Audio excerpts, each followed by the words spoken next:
السلام عليكم ورحمة الله وبركاته. ازيكم عاملين ايه؟ يا رب تكونوا بصحة وبعافية وزي الفل. في البداية ما تنساش ان انت تصلي على الحبيب صلى الله عليه وسلم. ما تنساش الصلاة على الحبيب، مهمة جدا. بعد ما صليت على الحبيب بفكرك برضو ما تنساش ان انت تشترك في القناة وتفعل زرار الجرس عشان يوصلك اشعارات بحلقاتنا الجديدة، وانزل دوس لايك للفيديو. تمام.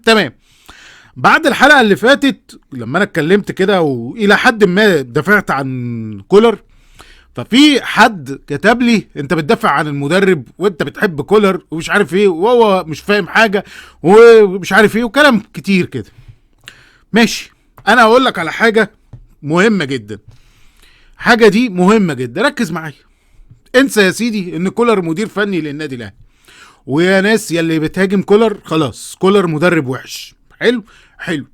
وعايزك يعني للحظات تتخيل معايا ان هذا الميكروفون هو مدرب النادي الاهلي.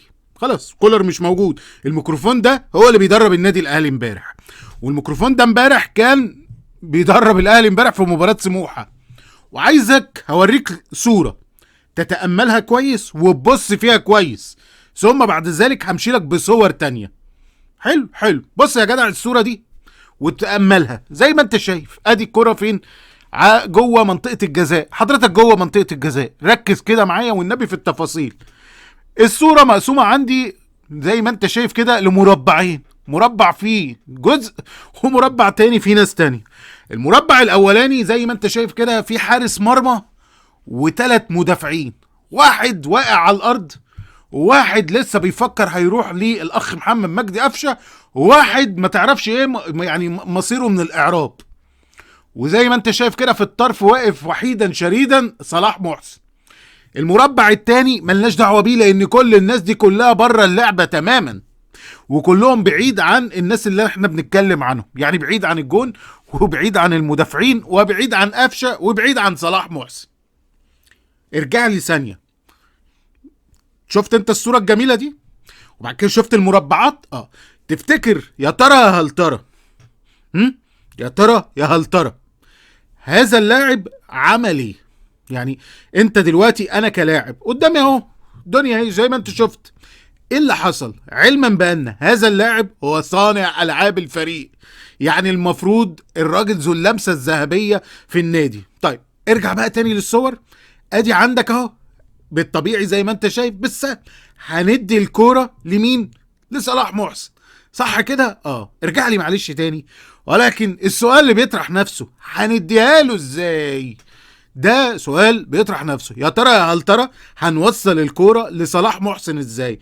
انا قفشه وادي صلاح محسن جنبي، وادي المدافعين زي ما احنا شرحنا، واحد قاعد على الارض وواحد لسه يتحرك ناحيتي، وفي واحد هو مش عارف يعمل ايه والجون طالع بره. فانا كمجدي قفشه عندي حلين لا ثالث لهم: ان احط الكوره من فوقيهم، يعني من فوق كل الناس اللي واقفه دي كلها، اقوم رافعها من فوقيهم ومدخلها جون، بس دي طبعا محتاجه حد عبقري، وفي الحاله بتاعتنا يعني ماشي، ومفيش اي لاعب مصري هيعرف يعملها. ففكك من الحل ده. الحل السهل والبسيط واي حد هيعمله ان احنا هنمرر الكوره بالعرض. هل دي محتاجه مدرب؟ يعني لو الميكروفون ده هو مدرب النادي الاهلي، هل دي محتاجه ان حد يقول لك لا؟ طب تعالى بقى بص يا جدع على الصوره الاخيره دي. الكوره بعد ما السيد قفشه قرر انه ما يحطش الكوره، لا يرفعها. ويرفعها فين؟ على جوه الجون، يعني يرفعها ناحيه الجون فتطير منك هجمه بجون. انسالي بقى كولر، وقلنا اهو ده المدرب بتاعنا، هذا الميكروفون اللذيذ مدرب النادي الاهلي. قول لي والنبي الميكروفون ده في الحاله دي يعمل ايه؟ هل هتحمل الميكروفون ده وتقول لي والله يا جدع ايه ده؟ انت مع قليل الحيله يا ميكروفون؟ ولا هتقول ايه؟ ده سؤال، خليك منصف، ده سؤال. واحد يقول لي يعني طب ما هو الغلط عنده، زي في ناس انا يعني بيقول لك الغلط عند كولر. طب ليه يا عم الحاج؟ يقول لك والله منزل مجدي قفشه. الله، طب امال انزل مين؟ يعني انت اما نزل ديانج بتقول لي بتنزل ديانج ليه؟ لما نزل مروان عطيه بتنزل مروان عطيه ليه؟ لما نزل يعني هي تلكيكه. يعني اللعبه مش محتاجه الكره دي، خلي بالك تخلص لك الماتش 1-0 وكل عام وانتم بخير، والكره دي في الدقيقه 60 يعني خلاص الماتش مات وخلص وكل سنه وانت طيب، وفكوا الدفاع وخلاص والدنيا خلاص حلاوه زبادي في الخلاط والمباراه انتهت، مش عايز اكتر من كده. ها، ف شويه انصاف، شويه انصاف، دي حاجه. الحاجه التانيه، النهارده في تصريح مهم جدا جدا جدا للسيد رئيس نادي ميدياما، ان هو طبعا الفتره الجايه هو قاعد معانا بقى، قاعد معانا بشكل كبير جدا، وده طبعا بعد ما لعبنا معاهم وطبعا عمنا المهاجم بتاعه تألق، فخلاص هو قاعد معانا بقى. فالمهم الاخبار اللي طالعه وهي اخبار مهمه جدا، بتقول لك ايه؟ بتقول لك ان ميدياما يطلب 1,200,000 دولار. ده خبر نازل، وركز معايا. الميدياما يطلب 1,200,000 دولار زائد 25% اعاده بيع. يعني ميدياما، بص الخبر، الاهلي استفسر عن اللاعب اللي هو سواه. حلو حلو، فميدياما، وركز معايا في الخبر، ميدياما رد على الاهلي قال له يا نادي يا اهلي اللاعب ب1,200,000 دولار وعايزين 25% من اعادة البيع. وفي نفس الخبر بيقول لك ان صرح رئيس ميدياما انه لا توجد مفاوضات مع النادي الاهلي، ولكن يوجد تفاوض مع وكيل مصري اتكلم مع النادي. يعني في وكيل من مصر اتكلم مع النادي.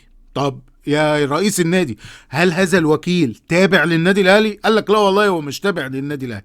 واحد يقول لي هم الوكيل ده تابع مين؟ تابع للنادي المصري.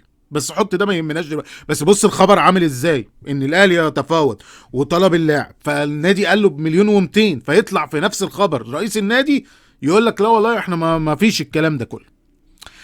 فصباح الفل. طيب القيمه دي كده كام؟ تعمل لها حوالي 75 مليون جنيه، يعني حوالي 75 مليون جنيه. هل اللاعب يستحق المبلغ ده؟ هو قيمته على الترانسفير ماركت 175,000 دولار، فسبحان الله نط ال100 اللي 1,200,000، يعني 10 اضعاف قيمته. فصباح الفل ازاي يعني؟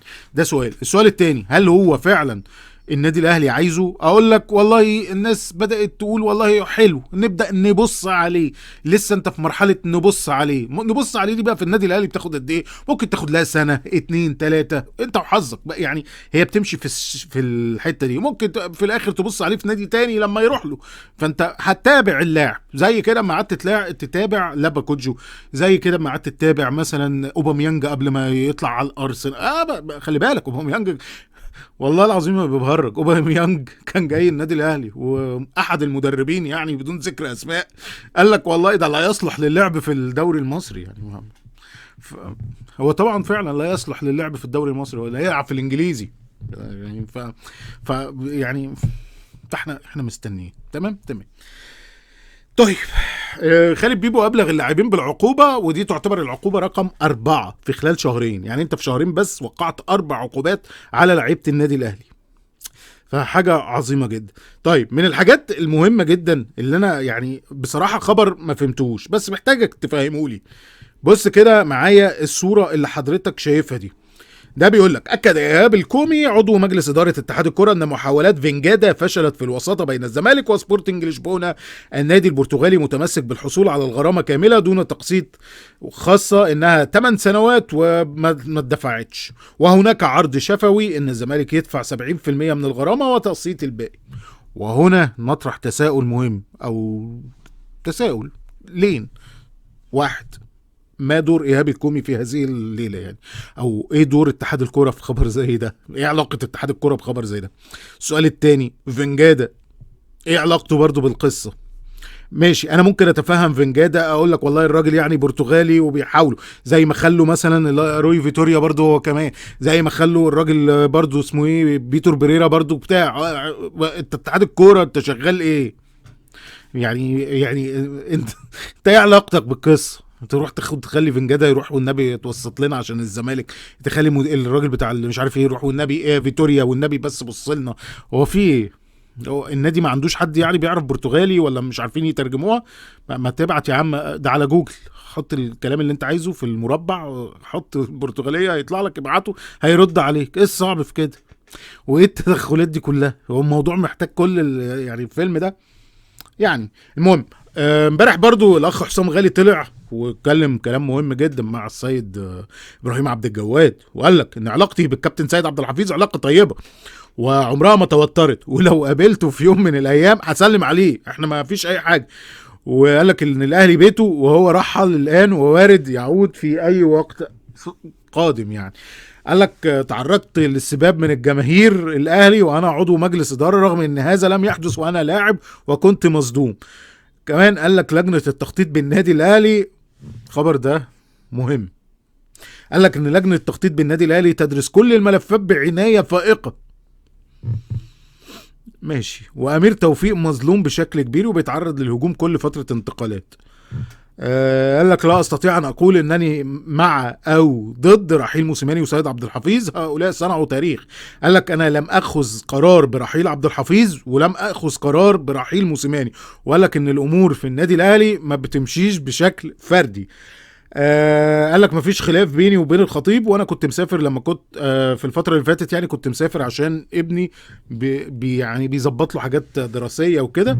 وقال لك ان في مباراه الوداد هو كان يعني يعني هو المفروض كان هينزل يستلم الكاس في حاله الفوز، في حاله الخساره الخطيب كان هو اللي هيشيل الليله. فتمام يعني، ماشي، هي تصريحات جميله ولذيذه وماشي، حلوه حلوه. يعني انا مش واقف عند حاجه غير حاجه واحده بس، لجنه التخطيط بالنادي الاهلي تدرس كل الملفات بعنايه فائقه. ماشي ماشي. طبعا انت دلوقتي واحد يقول لي يا ريت ما كان في لجنه التخطيط ولا يدرسوا ولا يتنيلوا، اقول لك ماشي ماشي. لا في ناس بتحبهم، اه والله في ناس بتكتب لي لجنه التخطيط ده بتفكر تفكير صح، انت بس اللي حاقد على الاهلي. طيب، بكره خلي بالك عندنا التدريب الاخير قبل مباراه يانج افريكانز، لان انت بكره هتسافر على تنزانيا.